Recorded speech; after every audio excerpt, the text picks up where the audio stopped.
India में भी education होगी इसलिए वो नहीं गए। और तीसरा जो बिजनेस की आपने बात की ना, तो इंडिया में बहुत ज़्यादा बिजनेस है। इसमें तो कोई शक अब नहीं जैसे है। आप दुनिया के टॉप 20 अमीर 3 आदमी देखें तो उनमें एक वो अडानी, अंबानी और मित्तल फैमिलीज़ हैं। हाँ, तो जो ये फैमिलीज़ हैं ये कौन सा कनाडा जाके बिजनेस करते हैं, इंडिया में ही बिजनेस करते हैं। अगर आप इंडिया में ही बिजनेस करो पूरे माइंड के साथ तो इंडिया में बहुत ज़्यादा पैसा है। उसकी एक मिसाल है, इंडिया में एक प्रोग्राम आता था शार्क टैंक्स, उसमें एक लड़के ऐनक वाला, उसका नाम नहीं मुझे आता, ठीक है। वो 2200 के 2300 करोड़ का वो कहता है मैंने धंधा शुरू किया। और ये जो एक लफ्ज़ है दोगलापन, ये भी इंडियंस ने उसी से सीखा है। उसका नाम नहीं मुझे आता।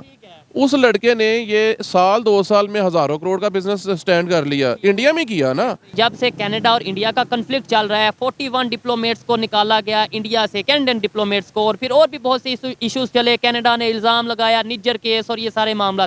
अब इंडिया के स्टूडेंट ये कह रहे हैं कि भाई हमें ऐसे कंट्री में जाने की ज़रूरत ही नहीं है एजुकेशन के लिए जहाँ पे हमारे कंट्री के ऊपर इल्ज़ाम लगाया जा रहा है। हम वहाँ पे जो है वो अपने आप को वो उस तरीके से बेहतर फील ही नहीं कर पाएंगे।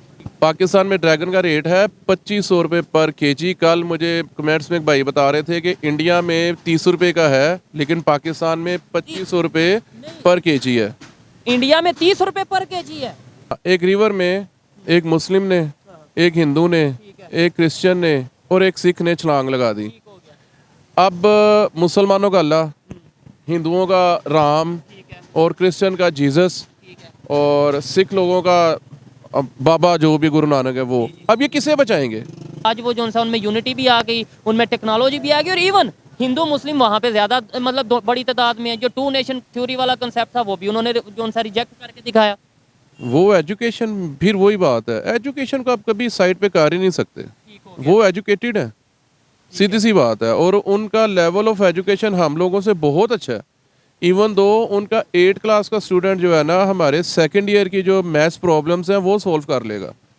वो उनके पास एजुकेशन है और दूसरा रट्टा सिस्टम नहीं है। हमारे यहाँ पे रट्टा सिस्टम है, हमारे यहाँ ना दिमाग बंद है। ये जो पाकिस्तान कलमे के नाम पे बना है ये हमें सिखाया गया है। और एक बड़ा देर से स्लोगन पढ़ता आ रहा हूँ, पाकिस्तान नूर है और नूर को जवाल नहीं। तो मेरे माइंड में आया कि 71 में तो जवाल आ गया था जब बांग्लादेश अलहदा हो गया था। आपके मतलब मैं पपाया सेल करता हूँ, तो पहले 2013 से पहले इंडिया से ही पपाया आया करता था। बाद में यहाँ पे कल्टीवेट होना शुरू हो गया और पपाया आहिस्ता आहिस्ता पाकिस्तान में है, लेकिन पहले इंडिया से ही आता था। और प्याज, टमाटर, इस तरह की चीज़ें इंडिया से ही आती हैं। आज प्याज कितना महंगा है? ऑलमोस्ट पाकिस्तान में इस टाइम सबसे महंगी चीज़ जो प्याज है, 200 रुपये, 180 200 के इतने का। और अगर यही प्याज हम इंडिया से मंगवाएंगे तो ये आवाम को मिलेगा ऑलमोस्ट 100-120 रुपये किलो। कैसे? जी तो दोस्तों, मैं हूं सुहेब चौधरी और आप देख रहे हैं मेरा और आपका YouTube channel real entertainment TV. ये वीडियो बहुत ही ज़बरदस्त होने वाली है क्योंकि आज फिर हमारे साथ मीर अली ढिल्लू भाई मौजूद हैं। इनसे पहले भी एक इंटरव्यू किया और आप लोगों ने बहुत पसंद किया। ऑडियंस ने बहुत कहा कि भाई ऐसी पर्सनैलिटी को, ऐसे पाकिस्तानी को फिर से लेके आया जाए, बात सुनना चाहते हैं क्योंकि रैशनल बात करते हैं। टॉपिक ये है कि इंडिया और कनाडा का डिप्लोमेटिक कन्फ्लिक्ट चल रहा है और इसी कन्फ्लिक्ट को लेते हुए इंडियन स्टूडेंट्स ने ये डिसाइड किया है कि अब हम कनाडा, 40% स्टूडेंट्स ने जो as compared to last year reject किया है कनाडा जाने के लिए स्टूडेंट वीज़ा के ऊपर। पाकिस्तानी पब्लिक इसके ऊपर क्या ओपिनियन रखती है, मीर अली ढिल्लू भाई इसके ऊपर क्या ओपिनियन रखते हैं कि आखिर क्या वजह है। वहाँ पे नेशन फर्स्ट है इंडिया में, जबकि पाकिस्तान की अगर बात करें तो पाकिस्तान में हर पाकिस्तानी ये कहता नजर आएगा कि जो करवा रहा है अमेरिका करवा रहा है, अमेरिका पाकिस्तान का सबसे बड़ा दुश्मन है। लेकिन आज किसी भी पाकिस्तानी से पूछ लें, वो सबसे पहले कहेगा कि मैं अमेरिका जाना चाहता हूं। हमारे यहाँ पे इस तरीके से नेशन को प्रायोरिटी क्यों नहीं दी जाती, कंट्री को प्रायोरिटी क्यों नहीं दी जाती। अस्सलाम वालेकुम भाई। वालेकुम अस्सलाम। अच्छा, और सबसे पहले नमस्ते और सत श्री अकाल। मैंने लास्ट वीडियो देखी, उसमें काफ़ी ज़्यादा आपकी वीडियो से इंडिया में काफ़ी ज़्यादा व्यूअर्स हैं, तो बड़े अच्छे कमेंट्स किए दोस्तों ने, उसके लिए थैंक यू। और मेरे दिल में आया कि नेक्स्ट टाइम अपने जो मेरे हिंदू दोस्त हैं और जो दूसरे सिख दोस्त हैं उनको भी मैं ग्रीटिंग्स करूँगा। सो उनके लिए वंस अगेन नमस्ते एंड सत श्री अकाल। ये देखें, और आपने ये वीडियो जब देखेंगे नीचे कमेंट जरूर पढ़िएगा। आपने अस्सलाम भी ली, नमस्ते सत श्री अकाल भी बोला, वो इस चीज़ से कितना खुश होते हैं, मतलब ह्यूमैनिटी को प्रमोट किया। ये ग्रीटिंग्स हैं, ये इससे आपका रिलीजन का चेंज नहीं होता, ये ग्रीटिंग्स हैं, सीधी सी बात है। इधर ये लोग मतलब हमारे लोग मोस्टली इस बात को समझते हैं। जाहिल बड़े में इनको नहीं पता इन चीज़ों का, सिंपल सी बात है। चले हम टॉपिक की तरफ आते हैं। आपको भी इस चीज़ की खबर होगी कि भाई जब से कनाडा और इंडिया का कन्फ्लिक्ट चल रहा है, 41 डिप्लोमेट्स को निकाला गया इंडिया से, कैनेडियन डिप्लोमेट्स को, और फिर और भी बहुत से इश्यूज चले। कनाडा ने इल्ज़ाम लगाया, निज्जर केस और ये सारे मामला। अब इंडिया के स्टूडेंट ये कह रहे हैं कि भाई हमें ऐसे कंट्री में जाने की ज़रूरत ही नहीं है एजुकेशन के लिए जहाँ पे हमारे कंट्री के ऊपर इल्ज़ाम लगाया जा रहा है। हम वहाँ पे जो है वो अपने आप को वो उस तरीके से बेहतर फील ही नहीं कर पाएंगे, कंफर्टेबल फील नहीं कर पाएंगे। क्या कहना चाहेंगे उनका जो इंडियन स्टूडेंट्स का 40% जो इस दफ़ा रेशो ही कम हो गई है अप्लाई करने की? इंडियन स्टूडेंट्स को सल्यूट है, वो नेशन है। सबसे पहले उन्होंने नेशन की बात की, और दूसरे नंबर पे अगर उन्होंने कहा कि जी हम एजुकेशन के लिए कनाडा नहीं जाना चाहते, तो कनाडा से बेहतर एजुकेशन अब इंडिया में होगी। दैट्स वाई मतलब हाँ, ये एक होगी वाला एक सवाल है, और ये ज़रूर जो देख रहे हैं वो ज़रूर बताइएगा कि क्या उस लेवल की एजुकेशन, नो डाउट वहाँ पे आईआईटी पूरी दुनिया में इस टाइम उनका ये जो इंस्टीट्यूट है उसका नाम है, और भी बहुत से इंस्टीट्यूट्स होंगे, लेकिन एजुकेशन के साथ साथ और भी बहुत से मतलब स्टूडेंट वीज़ा पे जाते हैं, लेकिन जॉब के लिए, रोज़गार के लिए, बिजनेस के लिए तो 40% एप्लीकेशन ही कम हो गई हैं। क्या समझते हैं आप? इसमें पता क्या, एक तो उन्होंने वन नेशन थ्योरी इंडियंस ने यूज़ की, बड़ी अच्छी बात है। और अफसोस की बात है कि हम लोग नेशन नहीं बन सके अभी तक। एक चीज़ ये, और दूसरी ये कि एजुकेशन इंडिया में भी एजुकेशन होगी इसलिए वो नहीं गए। और तीसरा जो बिज़नेस की आपने बात की ना, तो इंडिया में बहुत ज़्यादा बिजनेस है। इसमें तो कोई अब जैसे आप दुनिया के टॉप 20 अमीर 3 आदमी देखें तो उनमें एक वो अडानी, अंबानी और मित्तल फैमिलीज़ हैं। हाँ, तो जो ये फैमिलीज़ हैं ये कौन सा कनाडा जाके बिज़नेस करते हैं, इंडिया में ही बिज़नेस करते हैं। अगर आप इंडिया में ही बिज़नेस करो पूरे माइंड के साथ, तो इंडिया में बहुत ज़्यादा पैसा है। उसकी एक मिसाल है, इंडिया में एक प्रोग्राम आता था शार्क टैंक्स, उसमें एक लड़के ऐनक वाला, उसका नाम नहीं मुझे आता, वो 2200 के 2300 करोड़ का वो कहता है मैंने धंधा शुरू किया। और ये जो एक लफ्ज़ है दोगलापन, ये भी इंडियंस ने उसी से सीखा है। उसका नाम नहीं मुझे आता। उस लड़के ने ये साल 2 साल में हज़ारों करोड़ का बिजनेस स्टैंड कर लिया, इंडिया में किया ना। तो अपॉर्चुनिटीज़ हैं इंडिया में। लाइक मैं पाकिस्तान में हूँ, कोई भी मुल्क जो है वो मेरे मुल्क की वो सालमियत पे बात करे कोई, तो ओबियसली मैं कहूँगा यार मैं उधर नहीं जाता जब मुझे यहाँ पे अपॉर्चुनिटीज़ मिल रही हों, जब यहाँ पे बिज़नेस हो, जब यहाँ पे एजुकेशन हो। जब मुझे यहाँ पे एजुकेशन नहीं मिलेगी, बिज़नेस नहीं मिलेगी, मैं तो फिर जाऊँगा ना बाहर। अच्छा, ये मेन जो टॉपिक है, मेन गहरी बात इन्होंने ये किया कि अगर कोई मेरे कंट्री को बुरा कहेगा, मेरे कंट्री पे इल्ज़ाम लगाएगा, मैं तो कभी वहाँ पे नहीं जाऊँगा। इसे कहते हैं कंट्री से मोहब्बत। चाहे आप पाकिस्तानी हैं, चाहे आप इंडियन हैं, अपने कंट्री से मोहब्बत करते हैं। हमारे इधर मोहब्बत का कंसेप्ट सर कुछ थोड़ा हट के है। हमारे इधर कंसेप्ट ये है कि नारे लगाओ, ऊंची आवाज़ में नारा लगाओगे, जज्बाती स्टेटमेंट दोगे, नॉन मुस्लिम के अगेंस्ट आप बड़ी बड़ी स्टेटमेंट दोगे कि भाई काफरों से ट्रेड नहीं करनी, पाकिस्तान कलमे के नाम पे बना, तो शायद ये मोहब्बत है। वैसे आप 2 नंबरी भी करो, करप्शन भी करो, और जिस अमेरिका को बुरा कहते हो उस अमेरिका भी में भी जाऊँ। हमारे यहाँ ना दिमाग बंद है। ये जो पाकिस्तान कलमे के नाम पे बना है ये हमें सिखाया गया है। और एक बड़ा देर से स्लोगन पढ़ता आ रहा हूँ, पाकिस्तान नूर है और नूर को जवाल नहीं। तो मेरे माइंड में आया कि 71 में तो जवाल आ गया था जब बांग्लादेश अलहदा हो गया था। सीधी सी बात है। ये चीज़ें हमारी अवाम के ज़हन में ठुसाई गई हैं, हमें ज़हन में ये रटाई गई हैं, और हम लोगों का ज़हन बंद है। हम लोग आंखें खोल के समझते ही नहीं है। हम लोग भेड़ बकरे की तरह जिस तरफ हाँका जाता है उस तरफ चल पड़ते हैं।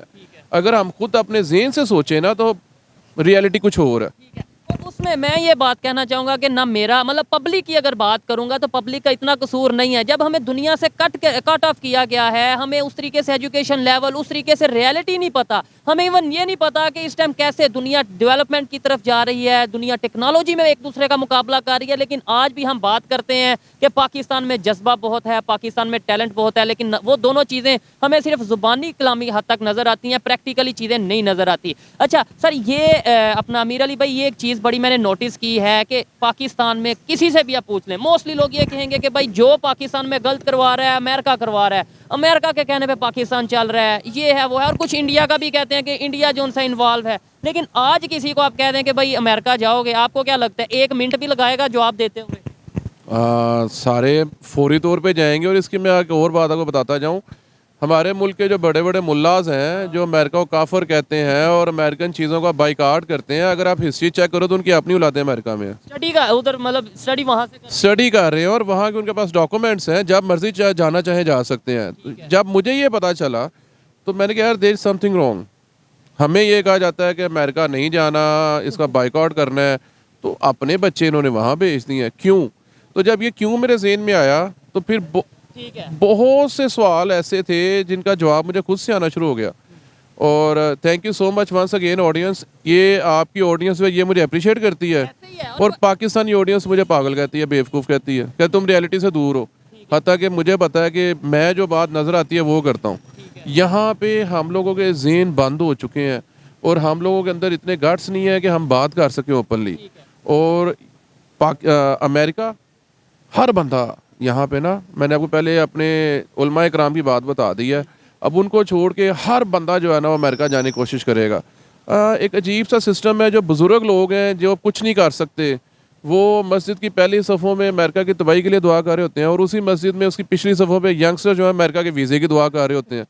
सीधी सी बात है। अच्छा, बड़े पोलाइट वे में बात करते हैं, लेकिन ये बड़ी गहरी बात करते हैं कि भाई एक ही मस्जिद में जब हम नमाज के लिए जाते हैं, बुजुर्ग हैं जिन्हें पता है अब अपनी हमारी ज़िंदगी तो जो गुजरनी थी गुजर गई है, हम ये कहेंगे काफर तबाह हो जाए, ये हो जाए, अमेरिका ये हो जाए, लेकिन उसी मस्जिद में पीछे खड़े होकर यंगस्टर कह रहे हैं कि किसी तरीके वीज़ा मिल जाए अमेरिका का। अच्छा, हर चीज़ को पाकिस्तान में मोस्टली हर चीज़ को मज़हब के साथ जोड़ दिया गया है। ये एक सोची समझी साजिश के थ्रू हुआ है या फिर हमारा शुरू से ही माइंडसेट ये था? मैं इस चीज़ को बड़ा हैरान हूँ। मतलब आप कोई भी चीज़ ले लें, कश्मीर को मज़हब के साथ जोड़ा हुआ है जी, उधर मुसलमान है भाई, दुनिया के दूसरे कंट्री में मुसलमान नहीं है, दूसरे एरियाज में मुसलमान नहीं है। इवन अगर हम पाकिस्तान खुद की बात करें जी, पाकिस्तान कलमे के नाम पे बना है, इसे भी मज़हब पे जोड़ दो, ठीक है, क्या कहेंगे? हर चीज़ को मज़हब पे जोड़ देंगे, क्या ऐसे हम आगे जा पाएंगे? बिल्कुल नहीं जा पाएंगे, बिल्कुल नहीं जा पाएंगे। अब 75 ईयर्स हो गए हैं मज़हब के नाम पे जुड़े हुए, तो कहाँ गए हैं? तो मेरा तो सोचना है कि चलो 20 एक साल मज़हब से ज़रा हट के देखते हैं ना।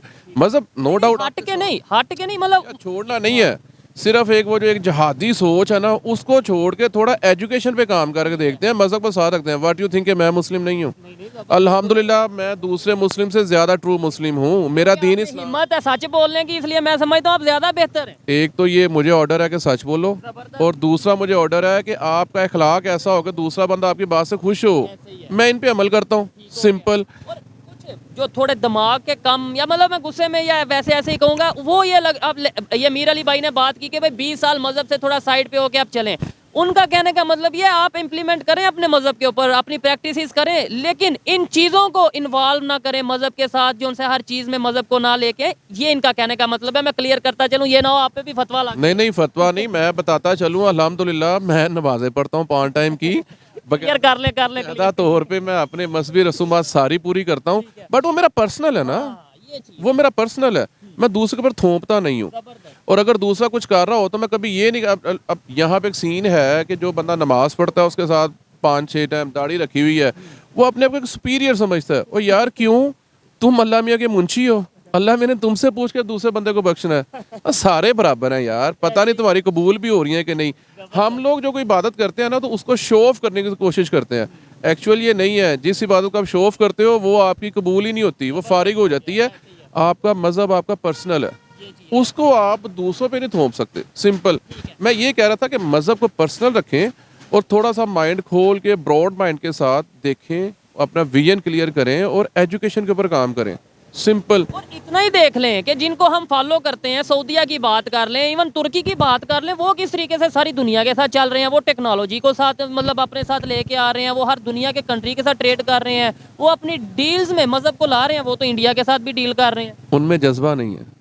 अच्छा, वो भी यानी सऊदीया वालों में जज्बा, पाकिस्तानी अवाम में जज्बा ज्यादा है, उनमें जज्बा नहीं है। डेट्स पे तरक्की कर रहे हैं, ठीक हो गया। सिंपल सी बात। बेहतरी कैसे आएगी क्या? और बड़ी बात ये देखने वाले भी जरूर बताएं। हम इस चीज़ को लेके थोड़ा सा परेशान हैं कि मतलब हम ये बातें करते हैं, ज़्यादातर ऑडियंस इंडिया से या दूसरे कंट्री से मैं देखती है, पाकिस्तान के लोगों तक ये बात कैसे पहुंचाई जा सकती है? स्कूल्स, कॉलेजेस, यूनिवर्सिटीज़ में ये चीज़ें कैसे बताई जा सकती हैं कि यार खुदा के लिए मज़ीद पाकिस्तान के मजाक ना बनाओ, पाकिस्तान के बारे में सोचो। और ये तभी होगा जब हम रियलिटी जानेंगे। ये कैसे? जब रियलिटी जानेंगे और सबसे पहले हमारी कौम के अंदर इत्तेहाद होगा। हमारी कौम में इत्तेहाद भी नहीं है। हम लोग कौम थोड़ी है, हम लोग तो एक हजूम है, एक क्राउड है, सिंपल सी बात है। ठीक हो गया। हम 1947 में अगर बात करें, आज हम ये कह रहे हैं यानी आप कह रहे हैं, और मैं भी इस चीज़ को समझता हूँ कि भाई आपने ये बोला कि भाई इंडिया में इस टाइम यूनिटी है, वो नेशन को फर्स्ट रखते हैं, ठीक है, और हम में इत्तेफाक नहीं है, यूनिटी नहीं है। ये कैसे हो गया? 73 साल में उन्होंने कौन सा ऐसा कुछ मतलब ऐसा कुछ खाया, कोई ऐसा कौन सा उन्होंने दम दरूद किया जिसकी वजह से आज वो जो सा उनमें यूनिटी भी आ गई, उनमें टेक्नोलॉजी भी आ गई, और इवन हिंदू मुस्लिम वहाँ पे ज़्यादा मतलब बड़ी तादाद में है। जो 2 नेशन थ्योरी वाला कंसेप्ट था वो भी उन्होंने जो उनसे रिजेक्ट करके दिखाया। वो एजुकेशन, फिर वही बात है, एजुकेशन को आप कभी साइड पे कर ही नहीं सकते। वो एजुकेटेड है, सीधी सी बात है, और उनका लेवल ऑफ एजुकेशन हम लोगों से बहुत अच्छा है। इवन दो उनका 8 क्लास का स्टूडेंट जो है ना, हमारे सेकंड ईयर की जो मैथ्स प्रॉब्लम्स हैं वो सॉल्व कर लेगा। वो उनके पास एजुकेशन है, और दूसरा रट्टा सिस्टम नहीं है। हमारे यहाँ पे रट्टा सिस्टम है, सिंपल एक रट्टा लगवाया जाता है और उससे हम लोग कुछ हासिल नहीं करते। अनफॉर्चुनेटली मैं बड़ी माजरत चाहूँगा, जो हमारे उलमा इकराम और हमारे हाफिज़ कुरान है वो भी रट्टा सिस्टम है, और जो हमारे स्कॉलर्स हैं, जो पढ़े लिखे तबका है, वो भी रट्टा सिस्टम है। तलीम जो है वो आपको थोड़ी ना कहती है कि आप रट्टा लगा लो, एक डिग्री ले लो। नहीं, तलीम आपकी एक तरबियत करती है, आपका दिमाग खोलती है, आपको सलीका देती है और आपको तमीज़ देती है। अगर आप एजुकेटेड है और आप में तमीज़ नहीं है, आप में हौसला नहीं है, तो फिर आप एजुकेटेड नहीं है। वो नाम क्या एजुकेटेड है। अच्छा मीर अली भाई, आपने बातें की, पहली वीडियो में भी की, तो लोगों ने बड़ा अप्रिशिएट किया। उन्हीं लोगों ने, उन्हीं इंडियंस ने जिनका पाकिस्तान में बताया जाता है ये तो नफरत करते हैं, आपने फिर देखा कैसे उन्होंने मोहब्बत की। कैसे ये चीज़ पाकिस्तान में हम आम करें सोशल मीडिया के यूज़ के थ्रू, कैसे people to people, public to public connection करें, इंडिया के लोग हमें थोड़ा गाइड करें, हम उनसे सीखें। ये इन्वायरमेंट ऐसे बनाया जा सकता है। मेरे ख्याल से तो देखें, हम कोशिश कर रहे हैं। पाकिस्तानी अवाम को ना बगावत करनी होगी अपने मुल्ला से। मुल्ला जिस तरफ चलाते हैं ना, उन्हें कहना होगा यार 75 ईयर्स आपके पीछे चले हैं, अब हमें इंडिपेंडेंस चलने दो, अब हमें अपने दिमाग से चलने दो। तो जब हम अपने दिमाग से चलेंगे ना, तो इंशाल्लाह हम भी तरक्की करेंगे। और ये चीज़ हमने बांग्लादेश में देखी है। शायद उन्होंने ये बोला है कि भाई मौलाना हजरात मस्जिद में काम करें, पॉलिटिशियंस जो उनसे अपनी असम्बलियों में काम करें, जो अदारे हैं वो अपनी अपनी जगह पे काम करें, और मुल्क तरक्की करता है। यही उसने कहा था ना, ऐसे ही है। ठीक है। हम लोग सिंपल यही है कि मुल्लास को छोड़ें, ये जो हमारे ग्रुप बने हुए हैं ना, अच्छा हमें इत्फाक नहीं है। हम लोग मुस्लिम्स हैं, पता नहीं यहाँ पे 72 फ़िरकाज़ हैं, और हर फ़िरके की अपनी अपनी जमात है, और हर जमात के अंदर भी सब जमात हैं। यार इस चीज़ को छोड़ा जाए, इसको छोड़ा जाए, और जो मुल्लास कहते हैं हमें, ठीक है यार, अब दीन को पर्सनली रखो और तलीम पे फोकस करो, सिंपल। और नंबर 1, हक तलफी नहीं होनी चाहिए। इस मुल्क में हक तलफी बहुत ज़्यादा है, एक, और दूसरा सिफारिश कल्चर बहुत ज़्यादा है। ये चीज़ें ख़त्म होंगी, ऑटोमेटिक हम लोग तरक्की कर जाएंगे। आपको नहीं लगता कि आने वाले टाइम में जिस तरीके से इंडिया डेवलपमेंट की तरफ जा रहा है, अपनी वो एजुकेशन सिस्टम को बेहतर कर रहे हैं, अगर पाकिस्तान की पब्लिक में वाकई अवेयरनेस आ जाती है, रियलिटी का पता चल जाता है, तो वो जैसे यूरोप जाने की ख्वाहिश करते हैं, इंडिया जाने की भी ख्वाहिश करेंगे आने वाले मतलब टाइम में। इवन आपके बच्चे, अगर आप उन्हें पता चले कि यार वहाँ पे तो बड़ा अच्छा एजुकेशन सिस्टम है। जो अभी इंडिया के हालात चल रहे हैं ना, ठीक है। मुझे डर लगता है, वरना मैं इंडिया के वीज़े के लिए अप्लाई करूँगा, मैं वहाँ सैर करके आऊँ और इंडियन लोगों से मिल के आऊँ। ठीक है। आ, डर किस चीज़ का? डर किस चीज़ का लगता है कि यार आई एम पाकिस्तानी। अब ज़रूरी थोड़ी है कि मेरी तरह सारे पाकिस्तानी सोचते हो, और ज़रूरी थोड़ी है कि मेरी तरह सारे इंडियन सोचते हो। मैं क्या उन्हें कहूँगा कि मैं क्यों जा रहा हूँ इंडिया? मैं तो एक्चुअल में इंडिया की आवाम को मिलने जाना चाहता हूँ, इंडिया के प्लेसेस देखना चाहता हूँ। मैं जब वीडियोस देखता हूँ यूट्यूब पे, तो मुझे बड़ी हैरत होती है। बड़ी सिंपल सी आवाम है वहाँ पे, और इतनी महंगाई भी नहीं है, इतनी वहाँ पे महंगाई भी नहीं है, और पढ़े लिखे लोग हैं, और ब्रॉड माइंड लोग हैं, वेलकमिंग लोग हैं। अभी लास्ट में एक जर्मन पाकिस्तानी है, वो यार भाई इब्रार, वो टूर शूर करता है पूरी दुनिया के। वो जब इंडिया में जाता है तो वो कहीं पर भी लोकेशन लगा देता है कि शाम को मैं फलानी जगह पहुंचूंगा, तो वहाँ पे इंडियंस उसका इस्तकबाल कर रहे थे। यार मैं ये चीज़ देख के अमेज्ड हो गया, ज़बरदस्त। मुझे पाकिस्तान की टीम गई है, उन्होंने बड़ा वेलकम किया है वर्ल्ड कप में। हालांकि बहुत से इश्यूज चल रहे थे, बड़ी ऐसी स्टेटमेंट यहाँ से वहाँ चली हैं, लेकिन वो जब गए हैं उन्होंने वहाँ पे बड़ा, इवन ग्रीन लाइट्स पूरे होटल में, पूरी फ्लाइट पे उन्होंने जो है वो ग्रीन लाइट्स लगा के हमें मतलब ये अप्रिशिएट किया है, वेलकम किया है। आपको नहीं लगता कि हमें ट्रेड ओपन करनी चाहिए, रिलेशन बेहतर करने चाहिए, और इस टाइम ज़रूरत ज़्यादा किसे है, हमें या उन्हें? ओबियसली हमें। ठीक है, तो हम क्यों नहीं सोच रहे, हम हमारी पब्लिक क्यों नहीं इन चीज़ों के ऊपर वर्क कर रही कि यार ये सारी दुनिया से भीख मांग रहे हो? मैं ओपनली कहता हूँ, ये इंडिया के साथ रिलेशन, भीख नहीं, रिलेशन बेहतर करो, एड नहीं, ट्रेड पे वर्क करो। जब तक आपके ताल्लुकात आपके हमसायों के साथ ठीक नहीं होंगे, तो आपके घर में सुकून नहीं आएगा। ये तो एक आम सी बात है। तो हमारे हमसाये, सबसे बड़ा जो हमारा हमसाया वो इंडिया है, इसके साथ सबसे लंबा बॉर्डर है, दूसरा अफगानिस्तान है, तीसरा ईरान है, और चौथा चाइना है। ठीक है। और हमारे तो किसी के साथ भी कोई इतने खास तल्लक नहीं है। नहीं, अब बॉर्डर आई थिंक ज़्यादा अफगानिस्तान के साथ ज़्यादा लगता है, लेकिन ये है कि अगर ट्रेड के हवाले से बात करें तो इंडिया हमें ज़्यादा फ़ायदा दे सकता है। और बड़ी बात आपने की, अफगानिस्तान तो इस्लामिक कंट्री है, चलें उस पर आते हैं, उनके साथ हमारे रिलेशन बेहतर है? नहीं, उसके साथ भी रिलेशन अच्छे नहीं है। अभी तालिबान ने, यहाँ से किन्नों का सीज़न है, मैं क्योंकि फ्रूट का काम करता हूँ, ठीक है। किन्नों के एक कंटेनर के ऊपर 27 लाख पाकिस्तानी टैक्स लगा दिया है। अब वो किन्नों उधर नहीं जा रहा। अच्छा, इस साल आप बनाना फ्रूट खाते हैं। इस साल आपने देखा कितना अच्छा हेल्दी और खूबसूरत बनाना पाकिस्तान में मिलता रहा, क्योंकि इस साल हमारा बनाना अफ़गानिस्तान और ईरान नहीं गया, डैर से वो पाकिस्तानी अवाम ने खाया। और उसमें मुसीबत ये है कि अगर वो जाता ईरान में या अफ़गानिस्तान में तो हमारे मुल्क में डॉलर्स आते, वो वहाँ पे सेल होता है 200 रुपीज़ पर केजी, वो पाकिस्तान में सेल हुआ है 70 रुपीज़ पर केजी। मुल्क कमज़ोर हुआ है और अभी किन्नों का सीज़न चल रहा है और किन्नों पे उन्होंने टैक्स 22 लाख पर कंटेनर उन्होंने टैक्स लगा दिया है। सो वो कोई भेज नहीं रहा वहाँ पे। ठीक हो गया। अच्छा मुझे ये भी आइडिया है, आप फ्रूट का बिजनेस करते हैं, मंडी मतलब जो होती है सब्जी मंडी, वहाँ पे आप बिजनेस करते हैं। मुझे ये बताएं कि अगर इंडिया के साथ रिलेशन बेहतर होता है, ये प्याज टमाटर और ये चीज़ें, ये तो हमारे लिए बड़ी आसानी हो जानी थी। जैसे पहले आ रहे थे कि आप ही मंगवाते रहे हैं या आपके मतलब मैं पपाया सेल करता हूँ, तो पहले 2013 से पहले इंडिया से ही पपाया आया करता था, बाद में यहाँ पे कल्टीवेट होना शुरू हो गया और पपाया आहिस्ता आहिस्ता पाकिस्तान में है, लेकिन पहले इंडिया से ही आता था। और प्याज टमाटर इस तरह की चीज़ें इंडिया से ही आती हैं। और देखिए एक सीज़न होता है, अब एक चीज़ है वो आपकी आती है गर्मी के सीज़न में, यूज़ तो सर्दी में भी होती है। पपीते की आप बात कर रहे हैं। मैं आपको टमाटर की मिसाल दे रहा हूँ और प्याज की मिसाल दे रहा हूँ। आज प्याज कितना महंगा है, ऑलमोस्ट पाकिस्तान में इस टाइम सबसे महंगी चीज़ जो प्याज है 200 रुपये, 180 200 के इतने का। और अगर यही प्याज हम इंडिया से मंगवाएंगे तो ये आवाम को मिलेगा ऑलमोस्ट 100-120 रुपए किलो। कैसे? ट्रांसपोर्टेशन थोड़ी है। अभी आ रहा है ईरान से और अफ़गानिस्तान से। अब एक प्याज ने 1200 किलोमीटर ट्रैवल करके आना है और एक प्याज ने जस्ट लाहौर के साथ इंडिया है 200 किलोमीटर 150 किलोमीटर ट्रैवल करके आना है, तो ट्रांसपोर्टेशन सस्ती पड़ेगी। अच्छा, देखने वाले ज़रूर जहाँ जहाँ जिस स्टेट से भी और जिस कंट्री से, पाकिस्तान से हो, इंडिया से हो या जहाँ से भी देख रहे हैं, ज़रूर बताइएगा कि आपके वहाँ पे प्याज का पर केजी क्या रेट है। ज़रूर बताइएगा, थोड़ा कंपैरिजन हो जाए, आइडिया हो जाए कि हमारे यहाँ पे क्या चल रहा है। जी जी पाकिस्तान में ड्रैगन का रेट है 2500 रुपये पर केजी। कल मुझे कमेंट्स में एक भाई बता रहे थे कि इंडिया में 30 रुपये का है, लेकिन पाकिस्तान में 2500 रुपये पर केजी है। इंडिया में 30 रुपये पर केजी है।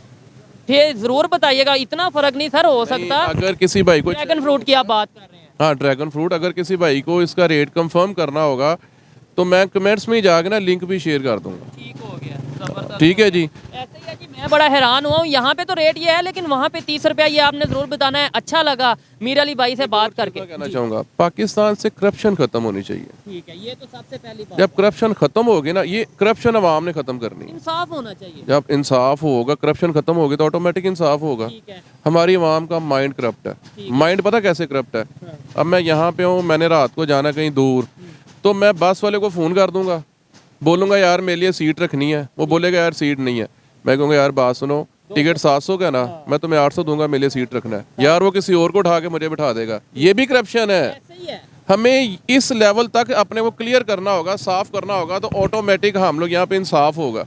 जिस माशरे में इंसाफ नहीं ना होता वो माशरा तरक्की भी नहीं कर सकता। डेफिनेटली एग्री करता हूँ। और बिल्कुल करप्शन का मायने सिर्फ ये नहीं है कि भाई आपने पैसों की करप्शन कर ली। अगर मैं अपना काम जिम्मेदारी से नहीं करता, कोई वीडियो या कोई भी टॉपिक के ऊपर डिस्कशन करता हूँ, मैं अनबाइस रह के नहीं बोलता, तो ये भी करप्शन होगी। अगर ये फ्रूट का बिजनेस करते हैं, उसमें कुछ खराब फल या इस तरीके से करते हैं, वो भी करप्शन होगी। हमारे यहाँ पे कंसेप्ट करप्शन का मतलब पैसे से जोड़ दिया गया नहीं, है, जो इखलाकियात से या पर्सनैलिटी से नहीं जोड़ा गया। जो काम आप पूरी ईमानदारी से नहीं करते वो करप्शन हो जाती है। सिंपल। ठीक हो गया। अच्छा, आपको मीर अली भाई की बातें कैसी लगी आपने जरूर कमेंट में बताना है। नेक्स्ट भी हम कोशिश करेंगे, क्योंकि अभी इस टाइम हम गुजरांवाला में हैं तो इनसे थोड़ी बहुत बात होती है कुछ टॉपिक्स के ऊपर, लेकिन दोबारा भी जब मौका मिला इनसे हम मुख्तलिफ टॉपिक्स के ऊपर बात करेंगे। आपको इनकी बातें कैसी लगी कमेंट में ज़रूर बताइएगा। और अगर मेरी पर्सनल ओपिनियन की बात की जाए तो मैं यही कहूँगा कि देखें, जो भी कंट्री है, जब तक हम खुद अपनी कंट्री के साथ सिंसियर नहीं होंगे, हम अपनी जो गलतियां हैं उन्हें नहीं जानेंगे, हम नेशन फर्स्ट नहीं रखेंगे। ये कुछ मौलाना हजरात को कुछ शायद ये बात बुरी लगे, लेकिन मैं ये कहता हूँ हमें रिलीजियस से पहले नेशन को रखना चाहिए जब पाकिस्तान की बात आए, जब कंट्री की बात आए। लेकिन हर एक की अपनी ओपिनियन है, कोई मेरी ओपिनियन से एग्री भी कर सकता है, कोई डिसएग्री भी कर सकता है। जबर बात में आप वीडियो खत्म कर रहे थे, सॉरी मैंने आपको इंटरप्ट। कोई मसला नहीं है, गपशप है कोई। एक रिवर में एक मुस्लिम ने, एक हिंदू ने, एक क्रिश्चियन ने और एक सिख ने छलांग लगा दी। अब मुसलमानों का अल्लाह, हिंदुओं का राम और क्रिश्चियन का जीसस और सिख लोगों का बाबा जो भी गुरु नानक है वो, अब ये किसे बचाएंगे? अब ये चारों घोड्स जो हैं ये किसे बचाएंगे? इन्हें तो चाहिए ना कि अपने अपने पैरोकार को बचाएं, बट नहीं, बचेगा वो जिसको तैरना आता है। घोड्स जो है ना वो जाहिलों की तरफदारी नहीं करते। दैट सिंपल सी बात। ये बात बड़ी सोचने वाली है और इसके ऊपर कुछ लोग मतलब ये इसके ऊपर भी क्रिटिसाइज करेंगे, लेकिन ये है ज़्यादा बात को बढ़ाते नहीं है, यहीं पे वाइंड अप करते हैं। कमेंट में ज़रूर बताइएगा इनकी बातें कैसी लगी, मेरी बातें कैसी लगी, और आप इस सब डिस्कशन के ऊपर क्या ओपिनियन रखते हैं ये सब बताइएगा। मिलते हैं नेक्स्ट वीडियो में, तब तक के लिए पीस आउट, अल्लाह हाफिज़।